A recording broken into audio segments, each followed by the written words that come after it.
Squirt, musk of fear, vermin, for the head taker comes before you. I has mission from council itself. That how important I am.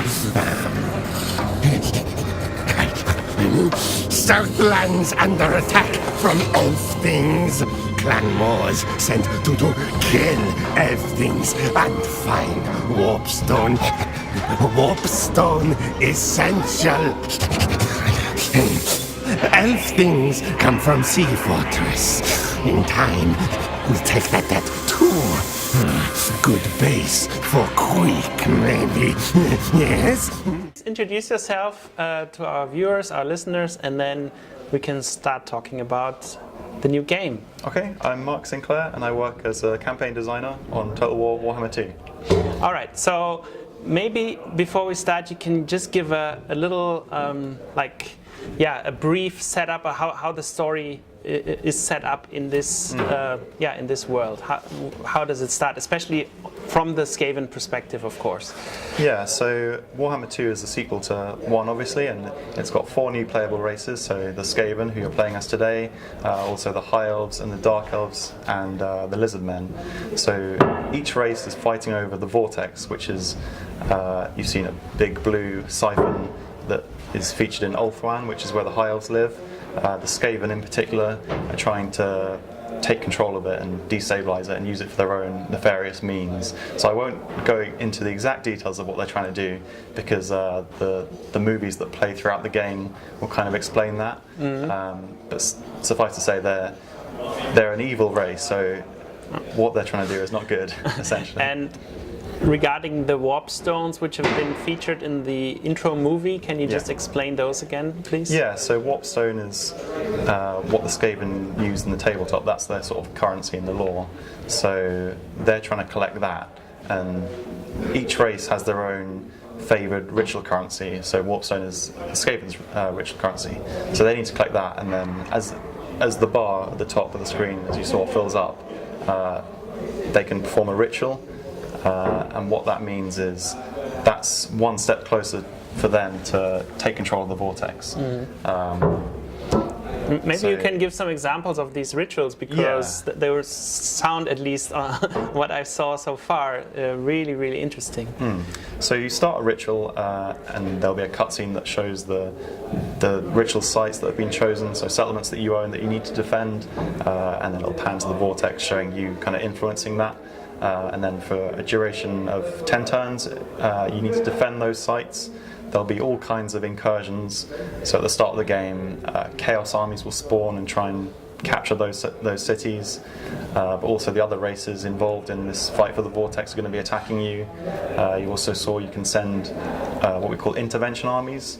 So they're allied armies that will be controlled by the AI that you can call upon to take out the enemy who are performing their rituals. So if you can hold on to your ritual sites for those 10 turns, you will complete the ritual, and that will bring you one step closer to your ultimate victory condition, which is completing all 5 rituals. And the rituals and the rites, that's two different things, right? Yeah, so each race has their own set of rites, and those are kind of one-shot spells, if you like, which are some are effects that you'll gain for a few turns. So maybe you have a problem with public order which is affecting all your provinces, so you can spend some money to do a rite that will fix that issue.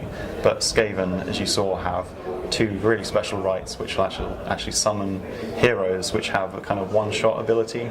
So there's one called the Plague Priest, a special Plague Priest hero which will spread a plague to a settlement. So you select the settlement? Yeah. Okay. So you perform the rite, and that will spawn the hero, and then you move that hero to an enemy settlement that you want to target, spread a plague there, and it will always succeed, and then your hero will die because he's carried out his job.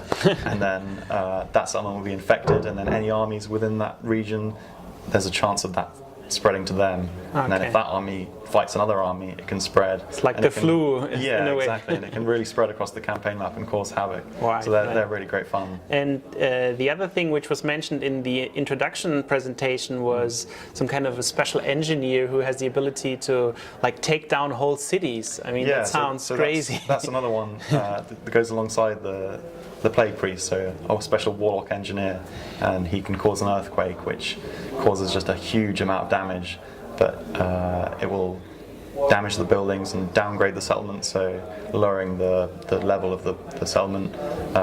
Like removing defenses and things like that, city walls. So yeah, potentially it can remove units within the garrison, so you might come across a really kind of heavily fortified city that you can't attack just because you're too weak. So you send in this special engineer and he'll knock it down a level and you can actually attack that. Yeah. So that's one thing that's Skaven What does he exactly do to like activate the earthquake? Does he plant explosives or what does he do? Well, we don't visually show it. I know, but what does he do? Like, what was the idea behind it? Well, the Skaven are well known for kind of having all these crazy diabolical engines and weaponry, so I guess maybe it's up to the player's imagination. Maybe they're planting explosive underneath, maybe it's like a warp So you're zone leaving a bomb little under bit there. of imagination there. I mean, for the... if you perform the action you'll see a big explosion, so it's kind of, it's up to you what happens next. But I'm sure, you can imagine it's probably something very explosive. And from the 4 rights, can you just talk about the third one, and then we switch to the next subject? What is the third right you can well, they have 4 perform? in total. There's one Yes. called the 13th scheme, which is themed around the number 13, which is something that Skaven really like. They have a feature called loyalty, which all your generals have a loyalty to your cause. So the Skaven are all kind of backstabbing, politicking animals. So you need to make sure all your generals that lead an army obey your rule. So one of the rights can actually increase their loyalty. So bring them back to your side. And the other, there's a few other effects in there, so it's kind of a bundle of effects that can improve the campaign. The other one is more focused on improving food, so you get 1 food per turn while that right's active, and then a load of other effects, things like public order and growth, just things that will help out. If you're in a pinch and you have a problem in one of your provinces, you can just activate a right, and that should hopefully fix it. And we balance them with the cost they cause. How close are the rights, for example, to the tabletop universe and things like that? Is that a lot of it is kind of our interpretation. So the loyalty example is something we've kind of interpreted just as a campaign feature. It doesn't really make sense to put that into battle, but there's lots of features like that in the Warhammer universe. All the army books we use as reference, there's so many features like the greenskin war mechanic, for example. We had to interpret that into what works in a total war game. Of course, yeah. So yeah, the loyalty really kind of worked in that way. Maybe interesting for people who start now, who already know the first game, start now with the second game, and especially select Skaven as their first race to play with.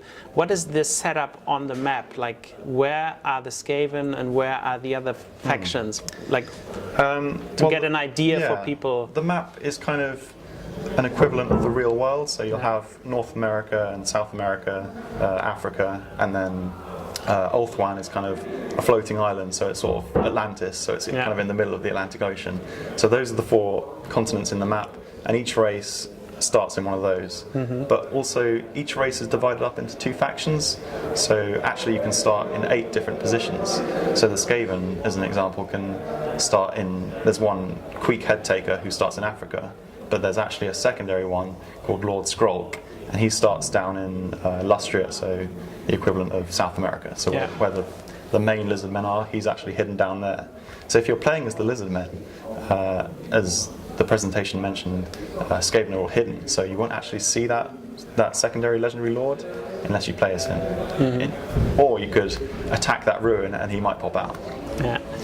Yeah, which now brings us more to the mechanics. You've already explained rights and things like that, but what are really the basic mechanics of the Skaven? I mean, especially talking about underground settlements and things like that. It's very much a sort of sneaky faction, but also the units are very expendable. They're extremely cheap, so you can their basic unit, for example, has an upkeep of only 10 gold. So most units would be around 100 for things like High Elves and Dark Elves. So you really want to be quickly recruiting as many units as you can and just throwing them at the enemy. Yeah. And just sort of hiding in the shadows and sneaking around. They also have a unique army stance called stalking, and that actually means you can proactively attack an enemy and get an ambush battle out of that. Because as a normal faction, you can adopt the ambush stance and you're locked in position until an AI army attacks you, or like walks into your path, then you'll spring an ambush. But with the Skaven, you can actually take the ambush to them. So they're very much a kind of fast-moving, sneaky faction, just popping out and surprising people. So with some really cool units, as I saw in one of the predefined battles, like with the monstrous things walking around. So maybe you want to just give a little roundup of some kind of unit types people can experience once they start playing with Skaven. Well, they've got the Skyrim Slaves, and there's a few variants of them with different weaponry. They're really cheap. You want to just, at the start of the campaign, you want to recruit a lot of them, and as I said, just throw them at the enemy. But then you can start upgrading them, getting things like plague monks, more kind of ranged weaponry. They have a lot of units that throw grenades and bombs and things like that. Lots of really cool abilities like smoke bomb, where they can hide. And then obviously it goes without saying, they have these huge mechanical contraptions, so things like the warp lightning cannon. There was a catapult and stuff like that. Yeah, and then the my favourite unit, the Hell Pit Abomination, which is just one of the craziest things I've ever seen. It's sort of like an animal that's filled with rats, and it's also on wheels. I really can't explain it, but when that unit dies in battle, all the Skaven that are inside, the rats, will actually come out, and you'll get another unit to control. So it's not finished then, you still can continue. Yeah, exactly. You have to kill it once and then kill the army, the unit that's within it. Yeah. So that's something we've never done before, and it's great. It's really fun. In the first game, the chaos was always giving people a hard time, and you knew they were coming and you could prepare, but then after a while they were there and you had to deal with it, and that brought in some really tense moments. So what are you doing in this game to get this feeling, or how is it set up? Is there anything happening at a specific amount of time which you can already talk about? Well, it's all about the rituals. So when you start each ritual, as I said, there's going to be chaos incursions that pop up. But as the narrative triggers through the campaign, as you progress, it might not just be chaos, there might be other factions. I won't spoil it, but there's going to be some twists and turns throughout the plot. There's that. I mean, obviously when the AI performs a ritual, you need to go and stop them. So that really kind of drives the sort of pacing of the campaign. That's where it becomes tense, because if you're only on Ritual 4 and the Dark Elves have just finished Ritual 5, you need to really go and stop them. Otherwise, you're going to lose the campaign. So if they perform all their rituals first, they will get to the vortex and get whatever they want, right? Yeah, essentially. I mean, there is sort of a final last stand, and there's climactic final battles, which again I won't spoil, but it's okay. There's ways to. It's not going to be unfair in that you can get stuck and the AI can just rush ahead. You will have a chance to stop them, but there's going to be an epic battle at the end of it. So, to get an idea, how many rounds does it take, or turns does it take to get to the first ritual and the second, just to get an idea? Yeah, I think you should be aiming to start your first ritual maybe 20-30 turns in, once you've sort of gotten a foothold in the map. And then each ritual, it depends really, it depends on your progress, but I think we're kind of aiming for the whole game to take around 200 turns, somewhere around that. To finish the story. To complete all the 5 rituals. But again, it really depends. You can kind of slowly expand and maybe turtle for a bit and really mine the settlements that produce the ritual currency. So you might find your campaign taking maybe 250, 300 turns even. There really isn't a hard and fast limit. So what your statistics showed regarding playtime, for someone who knows the game, how much playtime would you think will he take to, like if he mainly concentrates on those rituals? I mean, one playthrough might take anywhere between 50 and 100 hours, but what's really cool about this game is there's 4 playable races. Oh And yeah. as I said, that within that there's 2 factions, so you can potentially get thousands of hours. And obviously, with Warhammer 1, there was all of that content as well. But what we're doing for Warhammer 2 is, with our first kind of major patch, for owners of both games, you'll get a combined map absolutely for free. So that's going to combine the Warhammer 1 map and the Warhammer 2 map into an epic combined map. So you can play as all the factions you own in Warhammer 1 and 2. Yeah. So if you've played Empire, for example, and you've kind of exhausted all the possibilities there, you can actually go back and now actually travel to the west and take over Ulthuan, conquer the High Elves. And then once, because it's a trilogy, so once the third game comes out, you will merge everything together in one huge map, right? Yeah, for Warhammer 3, which we're starting to think about now, what we might want to put into it. Sure. We need to finish Warhammer 2 first, obviously. But yeah, we're planning the races and that, and what the map might look like. Very but cool. Yeah, the ultimate goal is to have just the Warhammer map, Sure. the whole world in there with every playable race. Yeah. Just in a huge free-for-all. You were talking about 15 minutes.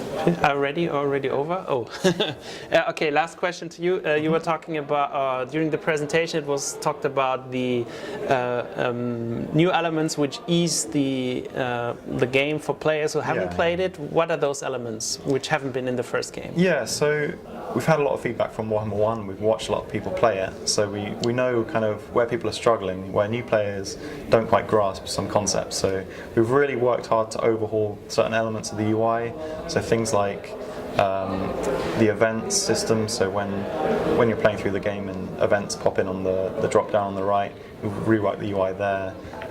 The end turn cycle hopefully should be a lot clearer of exactly what's happening, so the camera should follow characters better. There'll be text that appears explaining exactly what's happening.